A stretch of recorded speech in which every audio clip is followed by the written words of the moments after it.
नमस्कार दोस्तों, स्वागत है आप सभी का हिंदी स्टडी में। आज हम पढ़ने वाले हैं क्रिया विशेषण।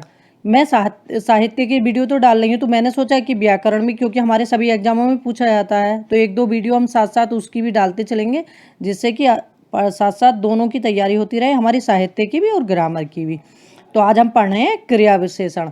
तो क्रिया विशेषण किसे कहते हैं?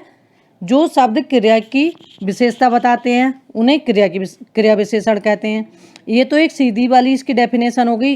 अब एग्जाम में एक दो बार ये भी पूछा गया, जो शब्द क्रिया की अथवा क्रिया विशेषण की भी विशेषता बताते हैं उन्हें क्या कहते हैं?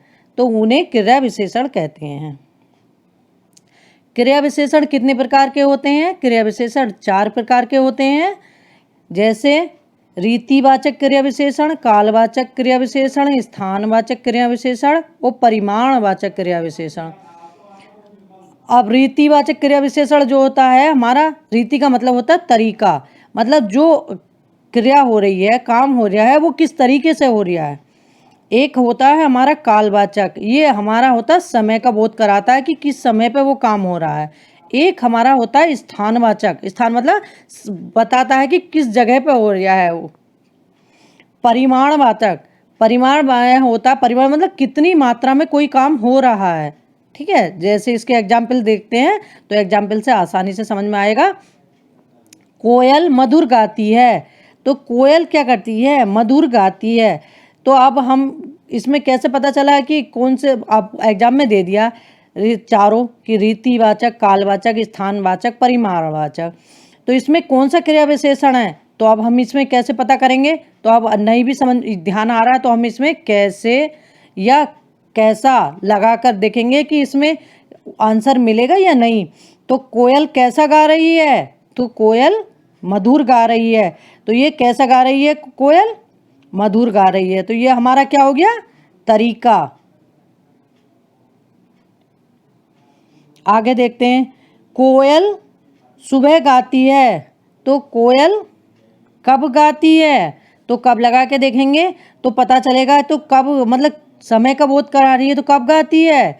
कोयल सुबह सुबह गाती है। कोयल पेड़ पर गाती है, कोयल कहाँ गाती है? पेड़ पर गाती है। ऐसी 4 दे दिया और उसमें ऑप्शन में पूछ लिया कि इसमें कौन सा क्रिया विशेषण है, तो हम बता सकते हैं ना कि इसमें कौन सा क्रिया विशेषण है, स्थानवाचक है या रीतिवाचक है या कालवाचक है। क्योंकि ये छोटा सा टॉपिक है हमारा, लेकिन इससे क्वेश्चन प्रति एक एग्जाम में आते ही आते हैं। कोयल पेड़ पर गाती है, तो कोयल कहाँ गाती है? तो हमारा जवाब मिला पेड़ पर गाती है। तो ये क्या हो गया हमारा? स्थानवाचक। अब आगे है हमारा कोयल बहुत गाती है। तो अब देखते हैं कोयल कितना गाती है। तो कोयल बहुत गा रही है, तो ये हमारा परिमाण मतलब एक मात्रा में है, तो बहुत बहुत गा रही है, एक मात्रा में गा रही है।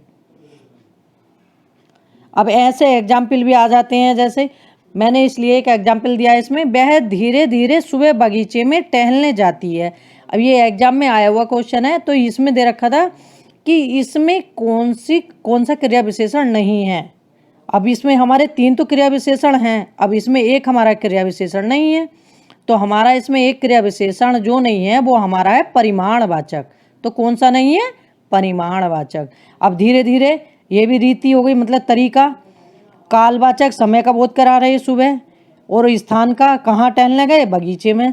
लेकिन ये नहीं बताया इसमें कि कितनी मात्रा में टहलने गए या क्या करने गए, तो परिमाणवाचक हमारा इसमें नहीं है। इस तरह से ये एग्जाम में दे देते हैं और पूछते हैं कि सेंटेंस दे देंगे, उसमें पूछेंगे कौन सा क्रिया विशेषण नहीं है, इसमें कौन सा क्रिया विशेषण है।